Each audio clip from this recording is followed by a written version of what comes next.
Lake Ontario is a museum, not the kind with velvet ropes and guided tours, the kind that sits in total darkness 500 feet down, where the water never warms and time stopped moving 200 years ago.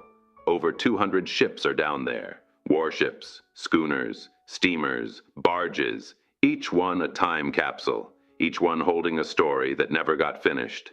And they're scattered across the lake like exhibits in a gallery, waiting for someone to find them. Let me take you through them, ship by ship, location by location, what they carried, what they lost, what's still down there.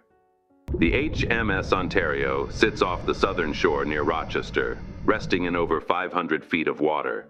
She's the queen of the lake, the biggest warship on the Great Lakes when she sank in 1780, 80 feet long, 22 cannons. She was carrying British soldiers, supplies, and prisoners of war from Fort Niagara to Oswego when a Halloween storm swallowed her whole. Over 100 men went down with her. The wreck was found in 2008, sitting perfectly upright on the bottom. Her masts still point toward the surface. Her cannons still aim out their gun ports. Her ship's bell still hangs in place. The glass in the captain's windows is still intact. Inside those windows, in the great cabin, the officers' quarters are still furnished. A desk, a chair, navigation instruments scattered across the table where they slid when the ship went down. This wasn't just a warship, it was a floating command center. And it's still down there, still commanding, still waiting. Move east along the Canadian shore, and you'll find the Lady Washington. She sank in 1803 off Prince Edward County. A merchant schooner, smaller than the Ontario, but just as perfectly preserved. She was carrying flour, nails, tools, and wine when she went down. Her cargo hold is still full, barrels stacked in rows, crates never opened, the wine bottles are still sealed. Some divers who've seen them say the corks are still intact. 200 years underwater, and you could probably still drink what's inside. The ship's name is still painted on her stern, Lady Washington. The letters are faded but legible. She was named after Martha Washington, the First Lady, a working ship with a proud name. And she's still working in her way, holding her cargo in the dark, waiting for a delivery that will never be made. Further west, near Sodas Point, the Royal Ontario sits in about 300 feet of water. She was a Canadian schooner that went down in an 1842 storm.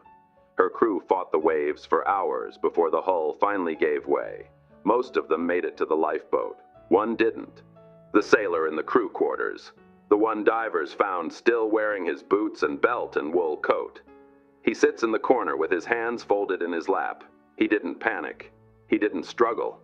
The ship was taking on water slowly, and he knew. He just sat down and waited.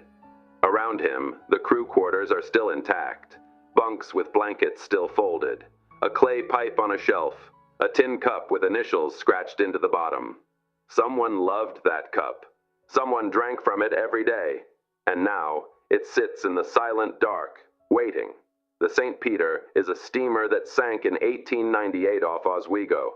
She caught fire on a calm summer night. The flames spread so fast that the crew barely had time to launch the lifeboats. The ship burned above the waterline, then slipped beneath the surface where the fire died instantly. She sits upright on the bottom with her paddle wheel still attached and her engine still visible. The scorch marks from the fire are frozen on her deck. The smokestack lies beside her on the lake bed where it fell.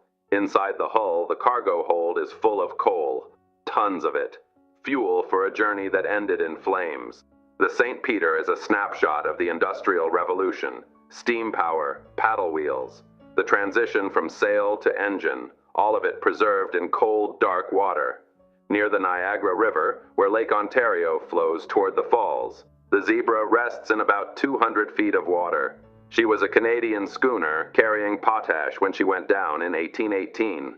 Potash, a simple material used for making soap and fertilizer and glass. Nothing glamorous, but valuable enough to ship across the lake. Her bow is crushed where she hit the bottom, but her stern is intact. Inside, divers found the crew's personal belongings scattered on the lake bed.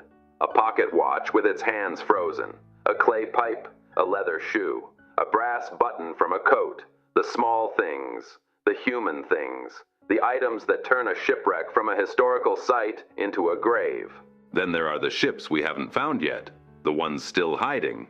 Every few years, a research team drops sonar into the deep and finds something new.